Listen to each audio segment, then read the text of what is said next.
Assalamualaikum warahmatullahi wabarakatuh. Nama saya Arinda Putri dari Logistik Perdagangan Internasional kelas 1A Pagi.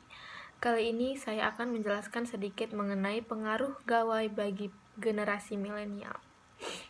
Generasi milenial adalah generasi yang lahir di antara tahun 1980-an sampai tahun 2000-an atau saat ini berusia sekitar 17 sampai 38 tahun. Generasi ini memiliki ciri khusus, yaitu hidup berdampingan dengan teknologi, salah satunya smartphone atau gawai. Selain sebagai alat komunikasi, gawai memang telah menjelma menjadi alat hiburan, sarana sosialisasi, sumber informasi, dan berbagai hal lain. Tanpa ponsel misalnya, seseorang akan merasa ada yang kurang di dalam dirinya. Revolusi teknologi smartphone sudah mempengaruhi generasi milenial dalam melakukan aktivitas sehari-hari. Bentuk smartphone yang kecil dan praktis membuat barang yang satu ini selalu dibawa oleh pemiliknya.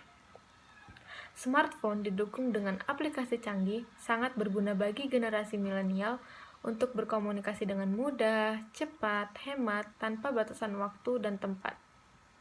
Kini, generasi milenial tidak lagi menggunakan pesan teks tertulis di kertas untuk mengirim sebuah pesan kepada seseorang.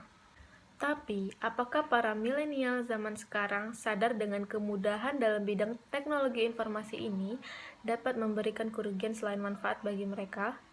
Jika kita sadari, media sosial memiliki dampak positif dan dampak negatif bagi penggunanya, tergantung bagaimana kita menggunakannya.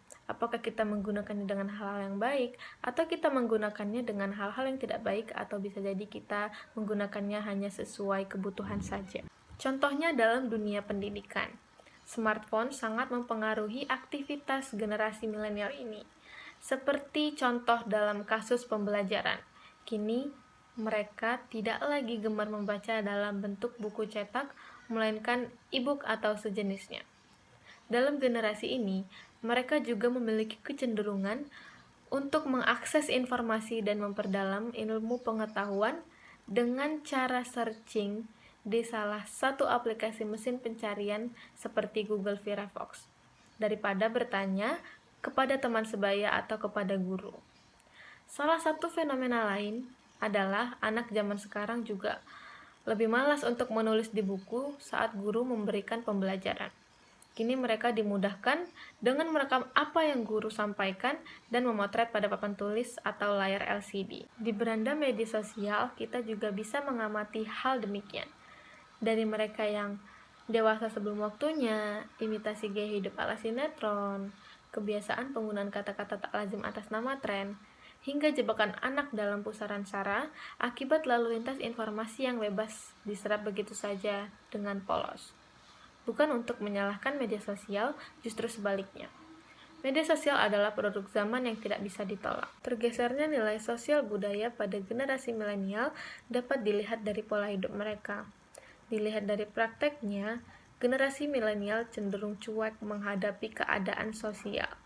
Pada umumnya, interaksi langsung dengan orang lain itu sangat perlu pada hakikat makhluk sosial. Namun, generasi milenial cenderung individualis dengan pola hidup eksis di media sosial. Penanaman nilai-nilai positif pun akan hilang mengikuti arus generasi milenial. Kebebasan sangat fundamental bagi anak milenial dalam pembentukan kepribadiannya. Namun, kontrol publik tetap tidak bisa diabaikan. Terlebih kontrol dari orang tua yang mau tak mau tetap menjadi harapan sebagai peranata primer yang paling mendasar dalam perkembangan kepribadian sang milenial. Kita semua berharap media sosial mampu merubah yang buruk menjadi baik, karena mau bagaimanapun media sosial tetap menjadi pelengkap dalam era yang modern ini.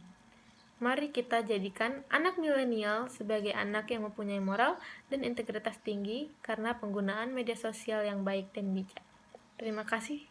Saya ucapkan, lebih dan kurangnya mohon dimaafkan. Wassalamualaikum warahmatullahi wabarakatuh.